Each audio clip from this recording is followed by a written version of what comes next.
Sesaat lagi Anda akan menyimak Bincang Psikologi Keluarga.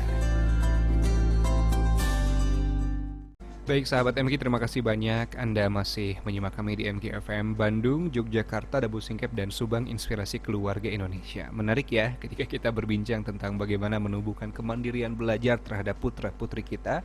Ternyata memang ada seninya sahabat MG. Tidak bisa serta-merta kita biarkan lalu dia akan mandiri sendiri. Tidak disuapi sahabat MG menjadi poin pertama. Yang kedua adalah menemukan goal dan juga membuat perencanaan. Dan yang ketiga adalah menciptakan tanggung jawab sebagai behavior terapi ataupun terapi kebiasaan dengan memberikan konsekuensi dan reward dari peraturan yang ada, atau tadi bisa melalui dengan challenge ya yang sifatnya memang manfaat ataupun sifatnya pragmatis yang mendapatkan keuntungan bagi dirinya. Sahabat MG, tidak masalah. Ini akan membentuk insya Allah putra-putri kita insya Allah akan menjadi lebih mandiri. Baik, masih adakah poin selanjutnya Pak Wasin, Bu Lilis, atau bagaimana? Jadi poin yang tanggung jawab itu yang keempat, yang ketiga tadi udah disebutkan Bu Lilis, yang menciptakan curiosity, bertanya, berdialog, betul. Gitu. Dia juga disuruh bertanya. Gitu. Betul. Itu yang ketiga ya. Yang keempat tanggung jawab, ada juga challenge, juga terapi behavior juga di situ. Yang kelima, yang kelima dan keenam ini sudah mulai ke arah regulasi kognisi. Yang pertama kan awareness of cognition, kesadaran akan pengetahuan. Yang kedua mulai ke arah regulasi pengetahuan. Dia sudah bisa mengorganisir, sudah bisa mengatur pengetahuan. Yang keempat adalah dia mulai suruh mencatat atau diminta catatannya. Jadi tentang pengetahuan itu. Jadi mencatat pengetahuan yang diketahui itu salah satu teknik mengorganisir pengetahuan.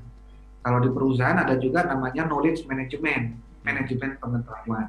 Karena pengetahuan ini kalau nggak dicatat atau tidak difolderkan, tidak di PDF-kan, tidak di-link-kan, ini bisa menguap ya.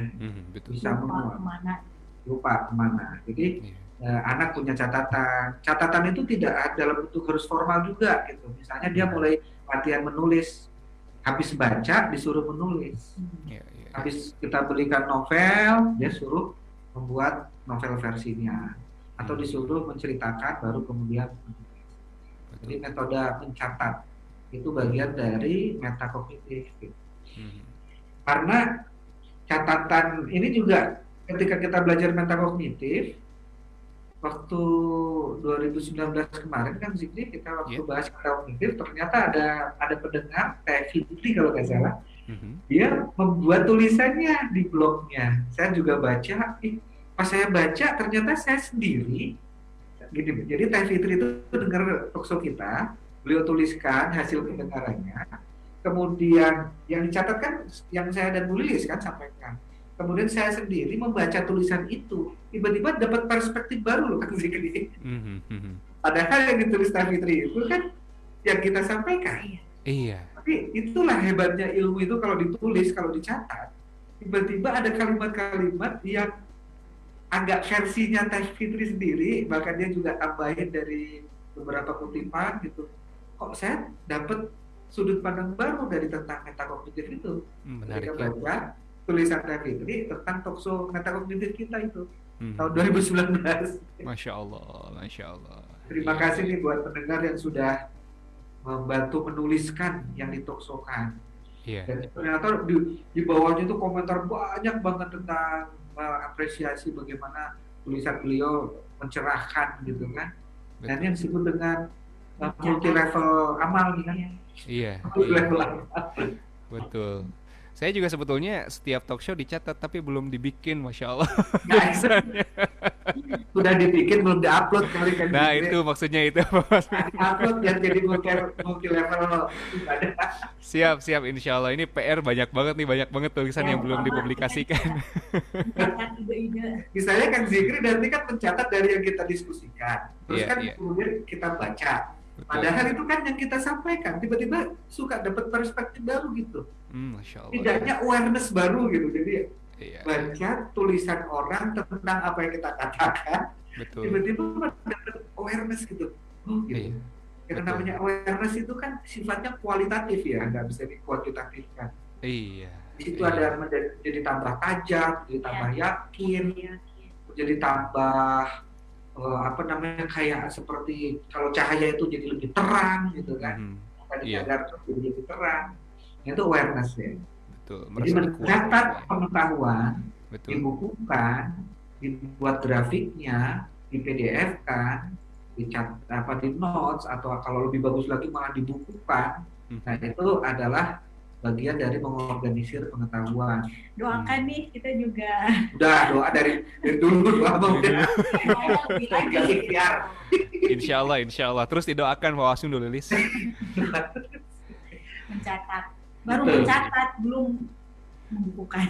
Betul. Dan langsung ke yang kelima ya, tips yang terakhir, kelima Baik. untuk membangun meta kognitif. Iya. Selain mengorganisir, yang kelima itu adalah melatih anak untuk menentukan skala prioritas. Prioritas. Jadi malah itu gitu. Misalnya pagi-pagi anak saya tidur-tiduran, saya bilang, itu tidur-tiduran itu penting nggak? Terus anak saya bilang, penting bun, nyantai. Oke, penting kan? Iya. Yeah. Nah, skala prioritasnya apa kalau pagi? Karena kamu kalau tiduran, tiba-tiba misalnya waktu berlalu, dan sudah jam 7 belum mandi, siapa yang merugi? Aku, kenapa? Karena kan gadgetnya nggak akan saya kasih, karena dia belum mandi. Tapi saya bilang, kalau sudah mandi, sudah ngambil gadget untuk belajar, kemudian dia nyantai-nyantai kan bisa.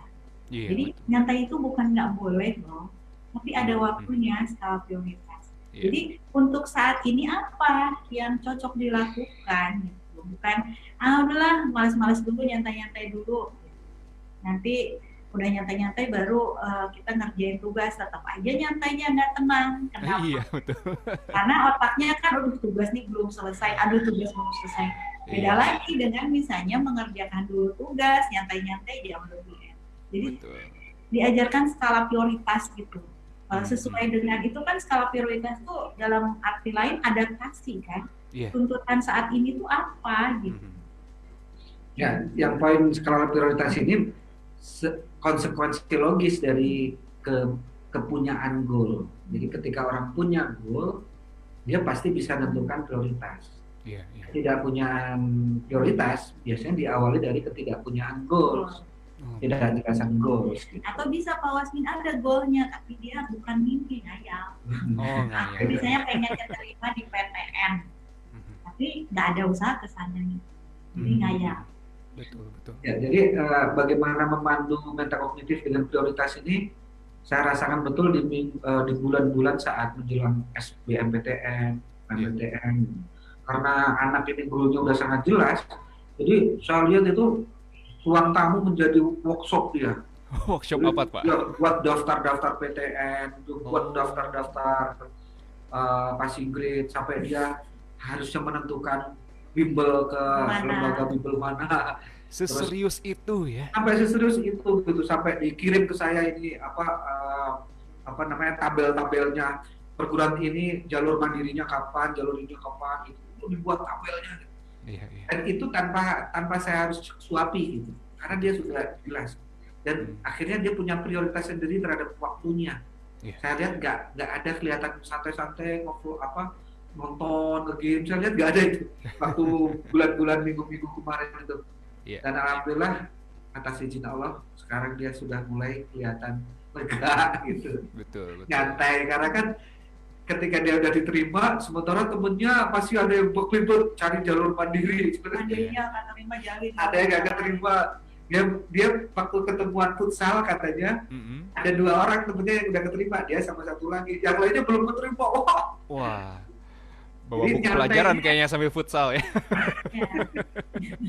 Bicara nyantai, bicara prioritas. Kan kalau bicara prioritas kita pasti nggak terlepas dari kata nyantai kan. Betul. Nyantai. Sebetulnya ini kemarin diskusi lucu-lucuan waktu hipnoterapi batch yang ke-66 kemarin ya. Iya. Ketika cara menghipnosis orang yang sering kena procrastination. Procrastination itu yang menunda-nunda ya. Nah, ini dalam diskusi itu ada yang menarik. Ternyata orang yang sudah bebas finansial nyantai, orang yang masih susah finansial juga nyantai. Dan ternyata sebetulnya orang di dunia ini pada nyantai, hanya beda waktunya. Orang yang bebas finansial nyantainya di belakang, awalnya dia prioritas kerja keras. Betul. Orang yang susah finansial biasanya udah nyantai dulunya. jadi sudah waripuh. Betul, ini dia ya. Nah, lagi bahas kayak gitu, bahas procrastination, tiba-tiba ada satu ide lagi.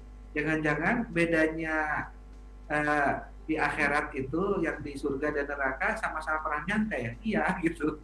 Hanya yang nyantai di akhirat dulu di dunianya kerja keras beramal. Iya. Yang ribu di akhirat dulu nyantai di dunia. Subhanallah. Sama-sama pernah nikmat memang gitu. Hanya kalau yang ahli surga nikmatnya diakhirkan, kalau ahli neraka nikmatnya di awal. Aduh ya Allah, ini cukup menohok ya. Cukup menohok, menertawakan diri sendiri. Betul.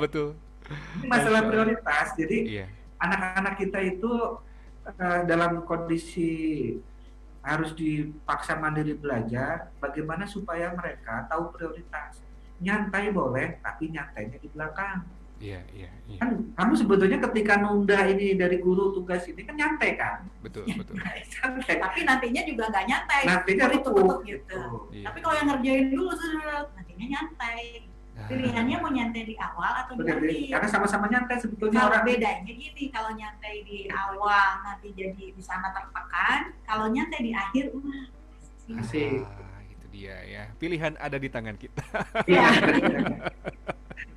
Oh, Masya Allah, betul juga ya hal ini, betul-betul. Sebetulnya ini tidak hanya bagi anak-anak kita saja ya, bagi kita pun yang mungkin sudah jadi suami ataupun jadi istri, metakognitif ini tetap penting untuk mensupport kehidupan kita, Pak ya, Bu. Jadi ini ilmu wajib lah metakognitif ini buat orang tua, guru, dan pembelajar. Iya. Kita pun sekarang karena utlubul ilma minal mahdi ilal hadi, bagi yang sedang nih, yang merasa sudah tua, sedang tidak punya capaian dalam belajar, hati-hati, berarti Anda sedang tidak menerapkan metakognitif. Baru aja tadi malam saya dari salah satu kolega saya dikasih checklistan. Need assessment gitu. Dari itu mungkin ada sekian item itu, ada puluhan ratusan gitu, tapi saya nggak hitung ratusan item. Di situ ada konsep-konsep gitu, tek tentang syirik, masih syirik enggak, buku yang sudah dibaca, materi kebangkitan Islam di Eropa udah belum. Ternyata dari checklist ini ternyata masih banyak yang harus saya pelajari. Belum. Dia bagikan ke saya untuk need assessment. Jadi siapa kira-kira kalau nanti bikin seminar, bikin studium general, bikin focus group discussion itu materi apa gitu. Dia lagi minta bantuan saya untuk ngisi need assessment untuk FGD atau workshop atau seminar, tapi pas saya ngisi checklist-checklistan itu dia yang bantu saya, ternyata bukan dia yang minta bantuan saya, membantu saya untuk metakognitif bahwa ternyata ya Allah, ini kebangkitan Islam di Eropa kayak gini aja saya belum banyak belajar nih, banyak yang saya baca lagi nih, workshop yang saya harus ikuti lagi. Secara tidak langsung beliau minta bantuan saya, tetapi membangkitkan metakognitif saya tadi malam. Masya Allah. Terima kasih sekali. Nanti ini kalau punya komunitas-komunitas yang mencintai ilmu ini, kita dipaksa pintar gini kan. Betul, alhamdulillah ya. Memang kadang-kadang perlu trigger nih untuk semangat belajar, Pak. Alhamdulillahirrahmanirrahim. Wah, sudah lebih 2 menit, Masya Allah, Pak Wasmin, Bu Lilis. Ini apakah dicukupkan atau nanti kita lanjutkan dulu ya? Kalau ada pertanyaan baru nanti. Baik, alhamdulillahirrahmanirrahim. Terima kasih banyak Pak Wasmin, Bu Lilis. Ini juga berkaitan tentang di akhir, kan tentu saja sahabat MK ada yang juga perlu informasi seputar anak langit. Ada yang bertanya juga nih Pak Wasmin, Bu Lilis, tentang masuk ke anak langit apakah ada tes dulu katanya, dan untuk pembelajarannya fokus ke metode seperti apa. Untuk biaya lain-lain mungkin nanti bisa japri saja ya. Boleh disampaikan yang tadi Pak Wasmin? Iya, kalau untuk ke anak langit ada bukan tes seleksi tapi placement test, assessment aja. Assessment itu untuk nanti ke depannya anak ini cocoknya belajar gimana, terus apa yang jadi PR. Jadi baik di TK maupun yang di SD-nya ada assessment pas sebelum masuk untuk melihat. Termasuk juga untuk apakah ada simptom kebutuhan belajar atau apa namanya learning disability, kesulitan belajar atau tidak gitu. Nah, info lebih lanjut bisa hubungi ke 0811 200832 ya, nomor tulis ya 0811 200832. Yang sekolah lain kemarin juga ada yang dari sekolah lain mensyaratkan asesmen psikologi, bisa juga ke kami. Jadi ke 0811 200832. Baik, alhamdulillah. Untuk hari ini tampaknya cukup demikian barangkali Pak Wasin Bu Lilis ya. Terima kasih banyak. Tinggal dipraktikkan nih satu-satu ya, sedikit demi sedikit. Mudah-mudahan ada manfaat yang bisa dirasakan. Terima kasih banyak Pak Wasin Bu Lilis. Dan selamat kembali beraktivitas. Assalamualaikum warahmatullahi wabarakatuh. Waalaikumsalam warahmatullahi wabarakatuh. Alhamdulillahirrahmanirrahim sahabat MK, tinggal kita coba ya sedikit demi sedikit dan mudah-mudahan tidak hanya bermanfaat bagi putra-putri kita namun juga membangkitkan kesadaran kita bahwa metakognitif ini perlu untuk meningkatkan kualitas hidup.